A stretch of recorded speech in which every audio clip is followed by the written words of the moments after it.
Vous planifiez un voyage en Floride avec votre véhicule récréatif, mais sachez qu'on peut s'enlever un peu de stress, mais beaucoup de délai aussi, en contournant les principales agglomérations. Je pense à New York, Washington, Baltimore. Comment on peut faire ça, Nathalie?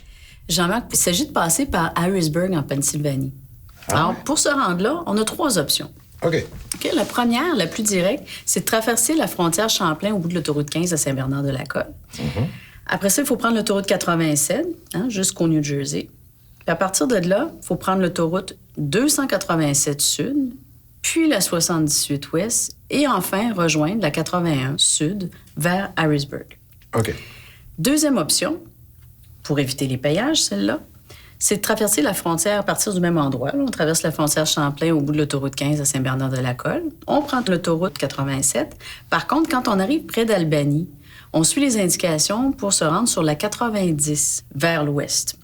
Même si on doit passer le poste de péage, cette portion d'une vingtaine de kilomètres est gratuite. Il faut ensuite prendre la 88 vers l'ouest, puis rejoindre la 81 Sud, près de Binghamton, qui, elle, mène jusqu'à Harrisburg, sans avoir à payer un sou d'autoroute.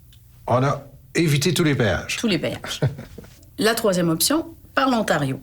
Il faut se rendre par l'autoroute 401 en Ontario jusqu'à la frontière d'Alexandria Bay, de l'autre côté du pont des Mille-Îles. Après avoir passé les douanes, on se retrouve sur la 81 qui mène directement à Harrisburg, en Pennsylvanie. C'est vraiment le chemin le plus simple. Mais c'est pas fini parce qu'un coup qu'on a passé à Harrisburg, il faut quand même se rendre jusqu'en Floride. Ah oui. Donc, il faut continuer un peu plus loin au sud, jusqu'à l'autoroute 66, qui nous fait rejoindre la 17 Sud. Et ensuite, la 17 Sud nous mène à la 95, juste au nord de Fredericksburg, en Virginie. Et puis là, à partir de là, c'est tout simple. On embarque sur la 95 Sud et on se rend jusqu'en Floride.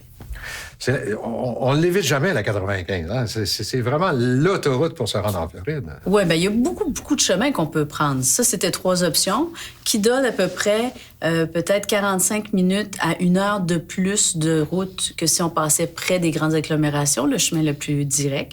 Par contre, comme tu le disais au départ, on s'évite probablement beaucoup de stress et de fatigue. Nathalie, on retrouve toutes ces informations-là sur votre site? Oui, sur zadtrotter.com. OK. N'hésitez pas, mesdames, messieurs, zadtrotter.com.